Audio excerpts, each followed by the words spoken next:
Halo, perkenalkan saya Masita Wulandari S, mahasiswa Magister Kajian Administrasi Rumah Sakit Fakultas Kesehatan Masyarakat Universitas Indonesia.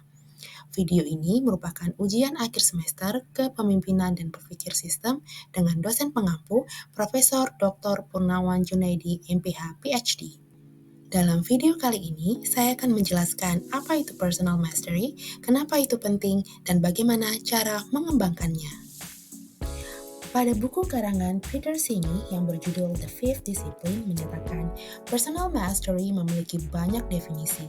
Namun yang paling penting untuk dipahami ialah personal mastery bukanlah sebuah tujuan atau kondisi yang pasti, melainkan sebuah proses. Dalam kutipannya, Peter Sini juga mengatakan, people with a high level of personal mastery live in continual learning mode. They never arrive. Mengapa personal mastery itu penting? Personal mastery atau penguasaan pribadi adalah proses hidup dan bekerja dengan sengaja untuk mencapai sebuah visi yang selaras dengan nilai-nilai yang dianut dalam kehidupan. Langkah pertama yang harus dimiliki dalam personal mastery ialah memiliki goals, tujuan hidup, serta visi.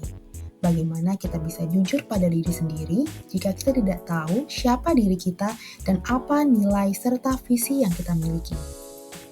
Prinsip dari creative tension merupakan prinsip utama yang selaras dengan personal mastery. Creative tension dapat terjadi ketika kita membawa visi ke dalam realitas saat ini. Pentingnya personal mastery adalah belajar menghasilkan dan mempertahankan creative tension dalam hidup kita. Peter Senge mencatat hubungan antara personal mastery dan learning organisasi. Learning organisasi akan berhasil melalui individual yang belajar. Memang, individual yang belajar tidak menjamin keberhasilan dari learning organisasi. Namun, tanpa personal mastery, learning organisasi tidak akan terjadi. Oleh karena itu, perlu keseimbangan dari keduanya. Berikut 4 langkah dalam membangun personal mastery-mu. Pertama, vision, values, perceptive, dan fokus. Yang mana keempat hal ini akan dibahas satu persatu. Langkah pertama yang ditulis dalam buku Seven Habits of Highly Effective People karangan Stephen Covey yaitu mulailah dengan tujuan akhir. Di saat seseorang ingin membangun personal mastery, kita akan menginvestasi waktu dan energi untuk mengembangkan visinya. Dengan mempunyai visi yang jelas, kita akan dapat mengambil kendali lebih besar akan hidup dan keadaan agar kita mencapai hasil yang lebih baik. Langkah selanjutnya adalah value atau nilai. Covey juga menggambarkan bagaimana nilai-nilai membantu kita menuju visi kita. Nilai dari sebuah nilai adalah kemampuan untuk menyelesaikan sebuah ambiguitas.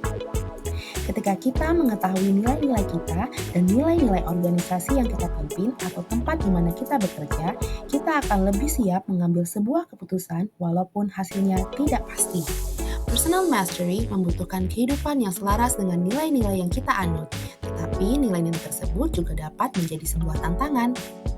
Selanjutnya adalah perceptive. Berikut salah satu pertanyaan yang sering kita dengar dari leadership coaching. Sudahkah Anda merefleksikan apa yang Anda sukai dan minati? Dengan perseptif, kita dapat merenung dan mempertanyakan apa arti sesuatu dalam visi dan nilai-nilai yang kita anut. Mengembangkan disiplin untuk melihat situasi dan berbagi perseptif adalah ciri khas dari personal mastery. Yang terakhir adalah fokus. Meningkatkan fokus juga merupakan kunci dari personal mastery. Misalnya, berapa banyak waktu yang dihabiskan selama kita bekerja, berapa banyak waktu yang kita habiskan dengan berselancar di dunia maya, mengobrol santai, menonton Netflix, dan lain sebagainya. Apakah kita sudah menggunakan waktu yang kita miliki dengan baik?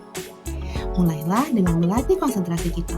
Fokuslah pada satu masalah di satu waktu, dan secara perlahan tingkatkan fokus kita agar dapat dengan mudah kita menggapai goals dan tujuan kita. Dan terakhir, yang perlu kita ingat, untuk mencapai personal mastery membutuhkan waktu, kerja keras, serta konsistensi. Memang tidaklah mudah, tetapi pasti sepadat dengan usaha yang dilakukan. Seperti kata Frank Apart, if you find a path with no obstacles, it probably doesn't lead anywhere. Terima kasih.